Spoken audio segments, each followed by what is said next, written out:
네, 굿모닝 인포믹스 함께하고 계십니다. 시장 포인트 계속해서 이야기 나눠봅니다. 디멘전 투자자문 송재경 대표 함께할게요. 대표님 안녕하세요. 네, 안녕하세요. 네, AI 판도를 구글이 다시 그리고 있다. 네, 시장 흐름도 간밤에 좀 그랬는데 어떻게 보셨어요?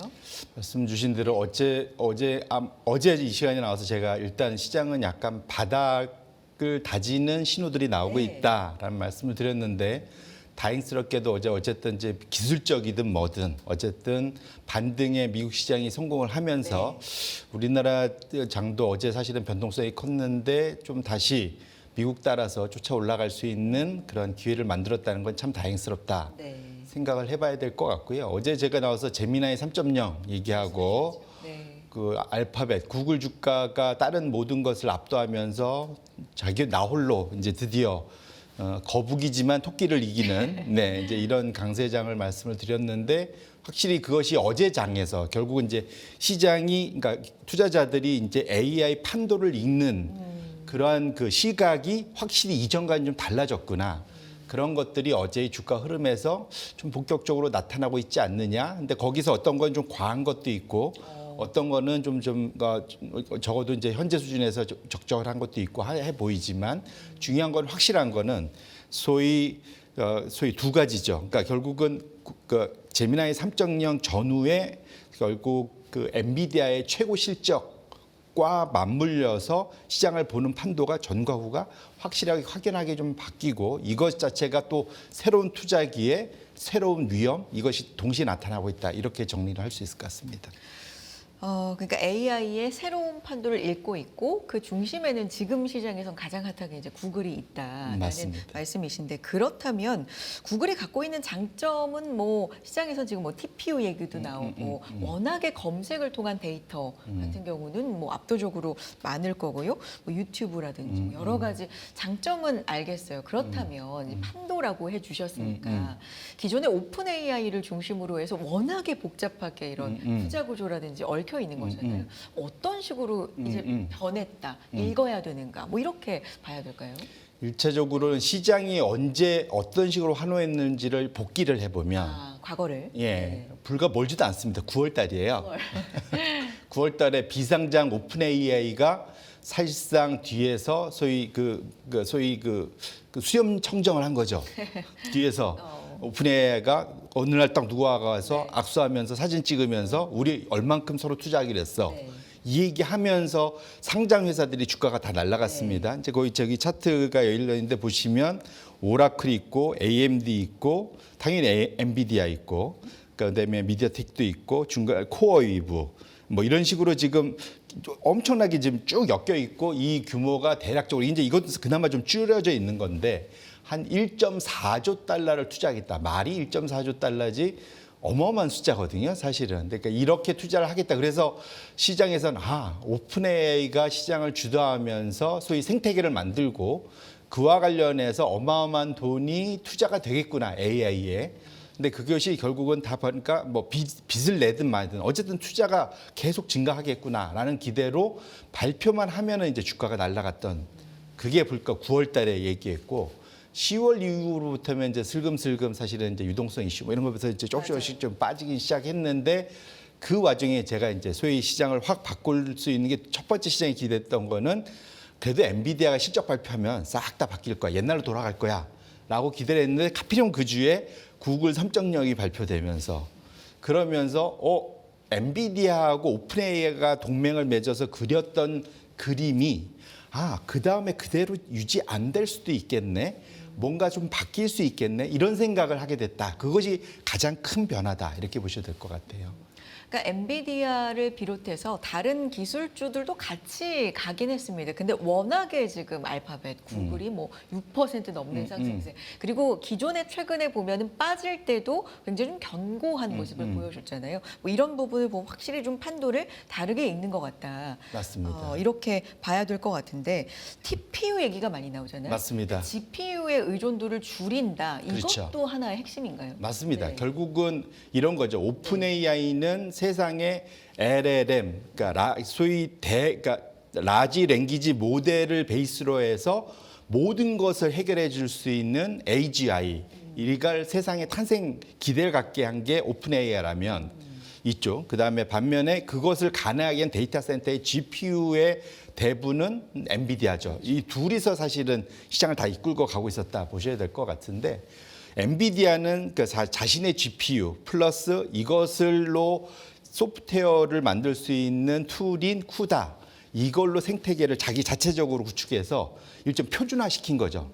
네가 AI 뭔가를 만들고 싶어? 그럼 다 쿠다로 들어와서 모듈 짜갖고 내 GPU를 이용해갖고 서비스해. 그러니까 오픈AI는 그래 그럼 그거 갖고 할게. 대신에 우리 라지 랭귀지 모델이 우리가 파워풀해. 그렇게 챗GPT가 나온 요 두 가지의 동맹이 쭉 끌고 갔었는데 여기에 이제 이미 2년 전부터 그런 기대를 했죠. 처음엔 저기 끌려갈 텐데 서서히 결국은 자체적으로 맞춤형으로 나갈 거다. 구글은 아까 말씀 주셨던 TPU, 소위 이제 그러니까 텐서 프로세싱 유닛이라는 거고. 이걸 자체 개발한 칩이다. 그렇죠. 이걸 보통 에이직 AI 칩이라고 그러는데 보통 그걸 맞춤형. 아까 거는 표준. 그러니까 이게 구글이 그냥 하라는 대로 해야 되는 거. 반면에 지금 아까 구글이 아니라 엔비디아가 하라는데 하지만 구글은 내가 브로드컴이나 외부하고 또는 실제로는 자기가 그 직접 설계를 해서 그 다음에 TSMC나 이런 데 맡겨갖고 생산을 해갖고 내가 자체적으로 센터를 만들어내는 거. 처음부터 끝까지 하는 거. 결국 그러다 보니까 지금 정확히 알려지진 않았지만 지금 이번 제미나이 3.0이 성과가 엄청 좋은데 퍼포먼스가 뭐 비교할 수 없을 정도로 좋은데 심지어 이게 싸기까지 하다.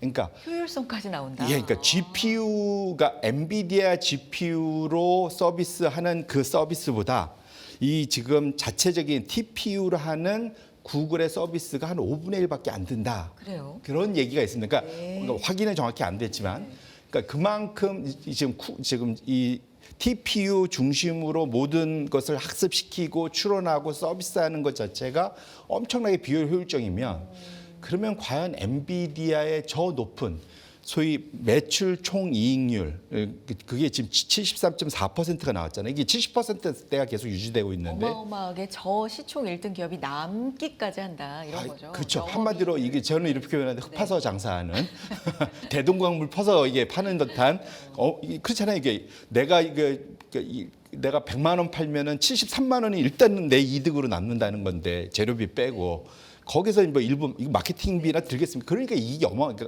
남는 거거든요. 근데 그것은 거의 독점적인 그런 사실 이윤을 내고 있었던 건데 그것에 이제 균열이 본격적으로 시작했는데 그 성과가 제미나이 3.0으로 생각보다 세네. 그러다 보니까 지금 그나마 이제 아마존 같은 데도 트라이엄이라는 그 자체 에이직 칩 개발을 해서 그걸 이제 서서히 이제 상용화시키고 있고 마이크로소프트도 이미 준비하고 있고 메타도 준비하고 있거든요. 그러니까 결국은 엔비디아의 주력 고객들이 소위 이제 커갖고 애가 커서 집을 나가면서 독립하기 시작하는 거예요. 그러면 엔비디아의 과연 오픈 AI하고 둘이만 계속 끌고 갈 수 있겠느냐라는 고민이 있고 그래서 어제 주가를 보면 사실은 어제 주가에 폭등한 거 중에 알파벳이 당연히 잘 갔지만 브로드컴이 맞아요. 10%는 넘었잖아요. 그래서 지금 사실은 구글과 협력을 해서 이 TPU 서비스를 하는 대표적인 게 이 브로드컴이거든요. 결국은 지금 사실 냉정하게 알려져 있는 거는 이 TPU 서비스에서 브로드컴이 하는 일은 얼마 안 된답니다. 실제로 다 백단에서 얼마 안 되는데 어쨌거나 나머지 아마존이나 다른 데들도 이 서비스 하면서 자체 AI 칩을 만들려면 브로드컴의 도움을 받게 될 가능성이 높지 않겠느냐라는 시장의 기대 이런 것이 이제 확실히 살아난 거고 그러니까 상대적으로 엔비디아의 주가는 겨우 어제 상승하긴 했지만 실적 발표 딱 전 수준 겨우 돌아가는 상황. 그래서 확실히 판도가 바뀌고 거꾸로 빚내서 투자하고 있던 오라클 주가 어제 못 올라갔죠. 뭐 이런 식으로 확실히 오픈 AI하고 지금 손잡은 데들이 AMD 정도만 어제 주가가 올랐고 나머지들은 전반적으로 약세를 보였다는 측면에서 놓고 본다면 확실히 제미나이 3.0의 전과 후가 시장의 판도가 달라지고 있는 것만은 분명하고 이 방향성에서 진짜인지 가짜인지를 판별하는 그러한 노력들이 앞으로도 연말 내년까지 지속될 가능성이 높고 고사의 리스크는 어제도 말씀드렸지만 오픈 AI가 과연 펀딩에 성공하느냐 이제 원래 계획했던 저 투자가 진행되느냐 여부가 사실은 좀 중장기적으로 큰 영향을 줄 가능성이 높다 이렇게 보셔야 될 것 같습니다. 며칠 사이의 시선이 AI가 버블이야 아니야 물론 이것도 뭐 살아는 있겠지만 맞습니다. 여기에서 빠르게 AI는 살아 있는데 그 안에서 결국에 누가 승자가 될 거야 이 경쟁 구도로 좀 빠르게 맞습니다. 옮겨가는 그런 느낌이고요. 하나만 더 말씀드리면 어제도 오라클 CDS는 더 올라갔습니다. 아. 여전히 제가 말씀드리면 채권 투자자들은 매의 눈으로 이 AI 시장 판도를 보고 있다는 걸 명심할 필요가 있을 것 같습니다. 알겠습니다. 여기에다가 또 하나 이제 금리 인하에 대한 기대감인데 고용 쪽의 어떤 불안감, 요걸 근거로 해서 금리 인하를 지지한다라는 연준 위원들의 의사 표현이 하나둘 좀 늘어나는 것 같기도 하고 고용 쪽 좀 짚어볼까요? 네. 결론적으로는 이제 여기 중에 이제 챌린저 네. 보고서라는 게 있는데 이제 소위 이게 별로 안 좋은 보고서죠. 뭐냐면 해고 통지 발표된 것들을 쭉 모아서 발표해 주는 데거든요. 그러니까 별로 굿뉴스는 아니죠. 예, 신규 일자리가 많이 했다 이러면 좋은 건데. 근데 어쨌든 월별 그러니까 지난 10월 달 이건 이제 11월 초 그러니까 이번 달 초에 발표된 거긴 하지만 10월 달 그 미국의 해고 통지가 15만 3천 명으로 거의 지난 한 30년간 중에서 2000년대를 제외하고는 가장 높은 수준. 상당히 많은 대규모 해고가 발생을 했는데 그래서 설왕설래가 했죠. 무슨 말이냐면 이거 AI 효과야. AI가 워낙 성과를 잘 내기 때문에 사람을 대체해서. 사람을 줄인다. 이제 이렇게 보통 설명을 하는데 네. 새로운 또 말이 나옵니다. 뭐냐면 AI 워싱. 뭐예요? 그러니까 ESG 워싱이라 하지만 위장. 아, 그러니까 그걸 핑계대고 AI를 핑계대고 사실은 내가 과학의 그 사이 뽑아갖고 하던 것들을 쓱 정리. 근데 요즘은 AI 때문이라면은 누가 토를 답니까? AI가 약간 디지털 가시돼 있잖아요. 그럴 법해라고 다 인정을 하는 거군요. 그러니까 그냥 해고를 해도 반발이 상대적으로 덜하다 보니까 그러니까 그래서 이거 혹시 이거 AI로 포장된 그냥 해고 아니야? 이런 이제 사실 의문들도 꽤 있습니다. 요 해고의 의미는 또 다를 수 있죠. 뭐 말씀하신 것처럼 미리 많이 너무나 과거에 뽑아놨던 과잉을 줄이는 건지 아니면 경기가 좀 안 좋아지는 건 이거에 대해서는 좀 다를 수 있겠지만. 그래서 그러니까 네. 막 말씀드리는 거 어쨌든 결론적으로 이게 다 합쳐지면 네. 어쨌건 일자리가 줄어드는 건 맞다 보니까 결코 굿뉴스는 아닌 것 같고 그러니까 사실은 시장이 경고하려면 이렇게 해서 일자리는 줄어도 AI로 효과가 좋아서 생산성이 높아지면 주가는 버텨냅니다. 하지만 근데 이것이 혹시 위장 AI 대규모 사실은 해고면 AI의 핑계로. 핑계로 대규모 해고고 결국은 그것은 경기가 안 좋다는 것의 반증이기 때문에 그렇게 놓고 보면 연준이 금리 인하해야 되는 또 하나의 이유가 될 수 있겠다. 그래서 사실 이거를 지금은 잘 알 수 없습니다. 어쨌거나 이것을 좀 시간이 지나면 밝혀지겠지만 저 개인적으로는 AI 지금 소위 그 생산성 개선 효과 그게 그렇게 금방 나타났을까? 저 개인적으로는 조금 미심쩍다 이렇게 말씀드립니다. 알겠습니다. 좀 지켜볼 만한 어떤 지표가 되겠고요. 다음은 환율 얘기 좀 해보겠습니다. 달러가 강세 쪽으로 유지를 하고 있죠. 달러 인덱스는 이제 100 위에서 좀 움직이고 있기 때문에 그런데 그거 대비해서 아시아 통화 특히나 엔화나 원화가 특히나 더 약세다. 뭐 이런 평가들 그 부분에 대한 장표 2개 준비해 주셨는데 설명 좀 해주세요. 예. 네.